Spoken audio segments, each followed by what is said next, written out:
everyone! This video is going to be all about makeup removal, cleansers and toners and why you should use them. I have touched on a few of these details before in my other videos, but this video is going to be focusing specifically on those three elements. Okay, so let's start with makeup removal. I have touched on this a little bit, but I'm going to go into more depth of why I said what I said in my previous videos, where I spoke about makeup removal and if your makeup is not coming off with your cleanser, where we need to see if we need a makeup remover and where we need to see if we need to be changing the quality of our makeup. As I'm sure you're all aware of, just all of us really trying different brands of makeup. You get your cheaper brands and then you get your more expensive brands, and by chopping and changing and trying and testing them out, you will know what works and what doesn't. When we talk about makeup, there's a fine line between good quality and long lasting and then cheap. So we've just got to find that balance, because there are more affordable makeups out there. I mean, I use some of them and they really are wonderful.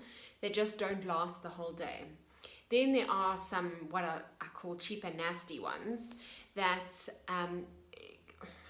sort of most people don't use. They're from those corner sort of Chinese shops and they look all great and wonderful, and then they are sort of quite plasticky. We've got to be quite careful of that. And some of them last really long, which is quite amazing because they're so cheap, or they don't last at all because they're so cheap. And the ones that last really long have got like stainers or very strong pigments in them that just are so bad for the skin that they act like glue and they just stick to the skin. And then you've got your high-end brands like Bobbi Brown and MAC and Clarins and all of those brands that are more expensive, and they also use those 12-hour wear sort of quotes that they use when they are promoting their makeup. And then you get middle of the range, which are your Revlons, Maybelline, Essence, those sorts of brands that you can normally buy from any cosmetic stores. So let's go into that a little bit. So for example, if you're buying from one of those corner Chinese shops, that's just what I call them. I have used, for example, those, they almost look Asian on the packaging, and it's this beautiful eyeliner that you can use, and it kind of looks like a Koki pen, but it's a pencil. That, for example, lasts well, and it's basically a charcoal pencil, and it lasts well, and it's really affordable. I think it's like 20 Rand, and that is okay. But if you had to go and buy an eyeshadow for 15 or 20 Rand from those places, just to let you all know that they use fish scales in their eyeshadows to make them shimmer, which is not great. It's not great if you happen to be somebody who's allergic to shellfish or seafood, and even if you're not, there have been studies that I've read up on. I can't back them because I haven't done enough research to actually find out if they are true. But since there are write-ups on it, I would tend to believe that there is some truth behind it. That some plastic surgeons have reported that from years and years of eye makeup and that, when they are doing eye surgery like an eye lift, I'm talking about cosmetic surgery, they often find in the tissue, they find, I'm not going to be dramatic and say fish scales, but leftover of those cheaper sort of eyeshadows. So we've got to be careful. And we also don't know where they're coming from. We don't know those brands. Whereas if you're going into Clicks or Dis-Chem and you're buying an Essence eyeshadow, yes, it's only 50 Rand and yes, it's cheaper. That's fine, because it's a well-known brand of a place that you could actually email, and if there was something wrong with the product or if you didn't like the quality, you could then get hold of them. But if it's just a corner place, I mean, who are you going to get hold of? There's just no one. So just find that line between cheap and affordable and then very expensive. Okay, so let's talk about your more expensive brands. Like I've mentioned, a few others are that are very popular are Kryolan and Estee Lauder. So those are all really good quality. And if you are happy with those, definitely go with them, because they come from a much better background, and a lot of those brands also have skincare in the background. They also sell skincare on the side, or they work with skincare therapists, obviously, to create the best skincare out there. They also have Great advertising, wonderful packaging, and last longer. So, for an example, if you're using a very expensive product and it's not coming off with a makeup remover, you've still got to then use your cleanser, and there's still a little bit left over where you have to go with a cotton wool, I would then ditch that. So it's all about trial and error, but I just wanted to educate you on the different kinds of makeup that you get out there, and it's just all about choosing where that fine line is of affordability, and then there can also be such a thing as too expensive. So I do encourage you to try things. Where I would really spend your money is on a foundation, obviously, because that's where you know, if you're not wearing the right foundation, if it's too light or too dark, it can look like you're wearing a mask. For example, the foundation that I wear is actually one shade lighter than my skin, so that it blends in, and then you can put blushes and bronzers and that sort of thing. And I do a lot of layering. I don't wear a lot of makeup on some days, and then other days I wear a lot more. It just depends on the day, and obviously with us wearing masks we have become lazy, so I don't put on as much. But I definitely have to use a makeup remover, as I mentioned before, because my cleanser can't get everything off. But I have bought a cheaper mascara that doesn't come off with both. I will find that when I'm putting my toner on, there's still a little bit underneath, and so that's not something I'm going to use, because that's obviously got ingredients in it that if I can't take it off easily, not a good product. Okay, so let's move on to cleansers.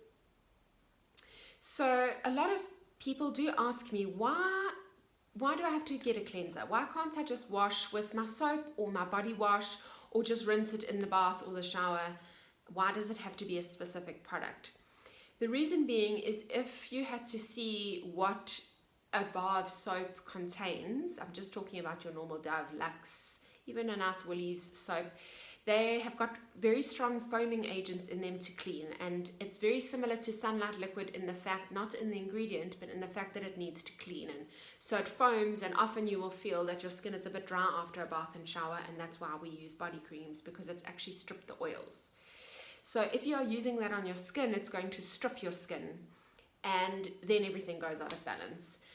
Once the skin is stripped, your dehydration levels are a lot higher than they would normally, so the creams and that you are putting on, you get fine little cracks of dehydration in your skin that you won't see, but you'll feel. You can get stinging, you can get sensitivity, little fine bumps, or you'll find that suddenly your moisturizer is not as rich as it was previously, because you're using a soap that strips too much. If you are using a soap on your skin and you find that you're very tight afterwards, no matter what your skin type, that's when you will see. And I can guarantee you that there's nobody out there that will be able to use a bar of soap to wash their face and not feel that stripped feeling. A lot of people actually like that very stripped, tight feeling, because they feel like their skin is clean.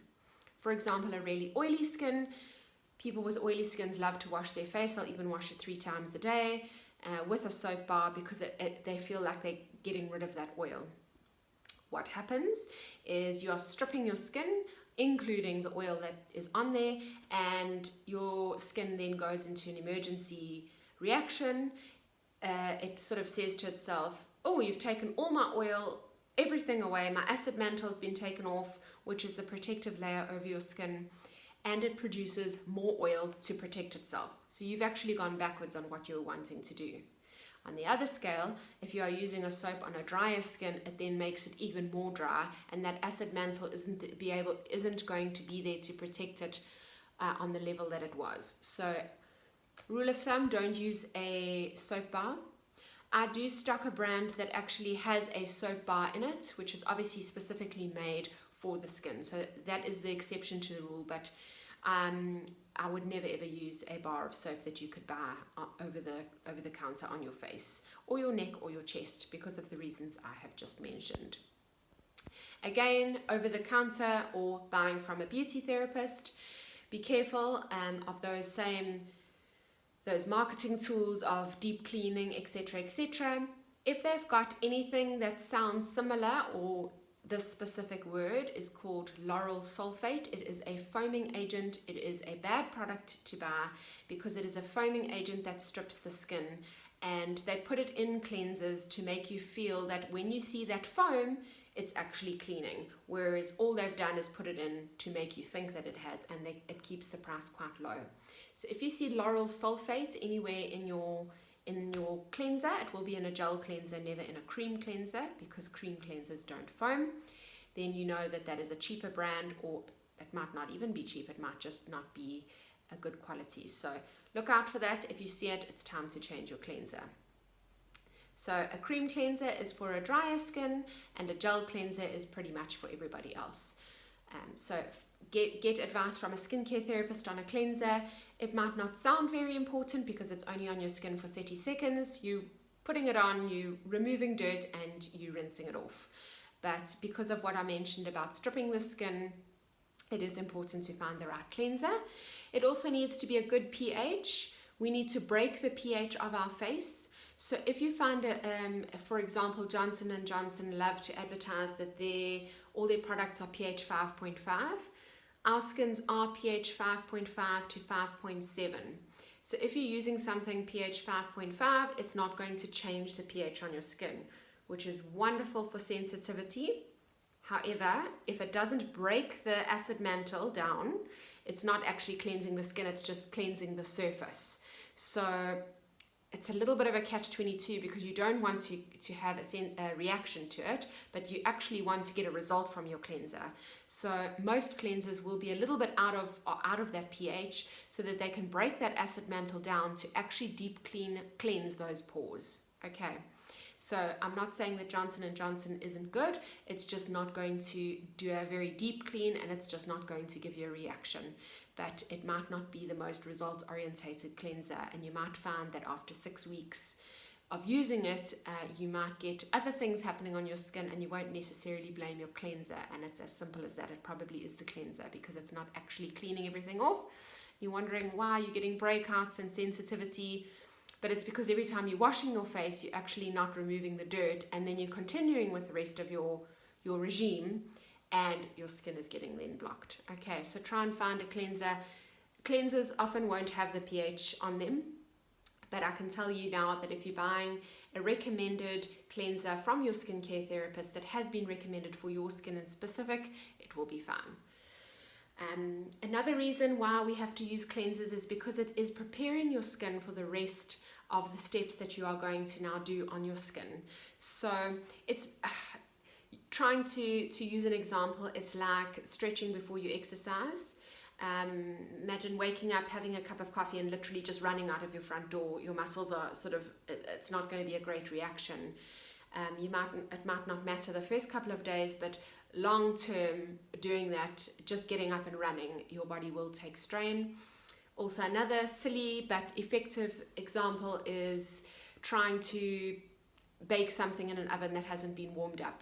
You can't expect it to start sizzling and have a good reaction. Your cake will take 2 hours longer than it's supposed to, because you've put your batter in a cold oven. So it's preparing your skin, it's opening your pores, it's breaking down that acid mantle so that the rest of your skincare steps will work. Okay, so lastly, I would like to talk about toning your skin. As I've mentioned before, it is a step that people like to leave out, because what is the point of a toner? People actually don't know why they use a toner. Chatting to clients in the last couple of years, I've actually realized that they use a toner because they've been told to use one, but they don't know why. And I think it's important to know the benefits of why you have been recommended something. And it's very easy for us to just follow steps from a professional, because if our doctor says eat 2 apples a day or take this pill every morning, we do, and we might not know why.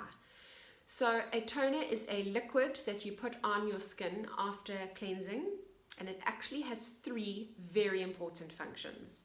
The first function of a toner is to bring that acid mantle back to balance. That acid mantle, as I mentioned before, is that film on your skin. The function of an acid mantle is to protect your skin from bacteria.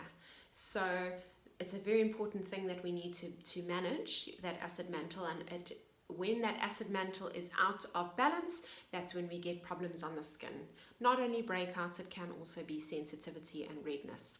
So we've used our cleanser, which has disrupted that acid mantle. which we want it to do because it's deep cleaning, and then we use our toner to bring that acid mantle back to the correct pH so that our skin's acid mantle is back in balance and it's back to its protection layer where no bacteria can get on there. The second function of a toner is that it's extremely hydrating. Everybody needs hydration no matter what type of skin you have.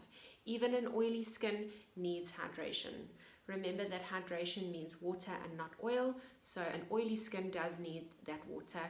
Exactly like absolutely every single human being on earth needs to drink water, this is like your skin having a sip of water. The third function of a toner is to act like a transporter, and it pulls the serum or the moisturizer in that you are going to put on. So it acts like a little sponge, and as you put the serum or the moisturizer on, the toner pulls it in. So we call it a transporter. So I'm sure after hearing that, that you will think, okay, a toner is definitely worth having. There are sort of beliefs that a toner is there to take the rest of your cleanser off. No, you should be having rinsed your skin correctly. You don't want your toner to be removing anything. It's only going to be adding to your skin. One more thing I would like to mention to you is please put your toner on with your hands. Your hands are clean, you've just washed your face. Spray or pump your toner into your hands like that, splash together and splash all over your face, neck and chest. Reason being, cotton pads are not good every time to put toner on. 2 reasons: it absorbs most of the product into the cotton wool and then most of it doesn't actually end up going onto your skin. And number 2, it leaves fine little fibers behind, which we don't want on the face. Okay, so just, even if it comes in a spritz bottle, you can spray your face from a distance, but I do find that the spray sort of ends up halfway down the sides of your head then on. So the most concentrated way to put it is on your hands. Don't forget that you're always welcome to ask me any questions about any of the steps that I have just mentioned.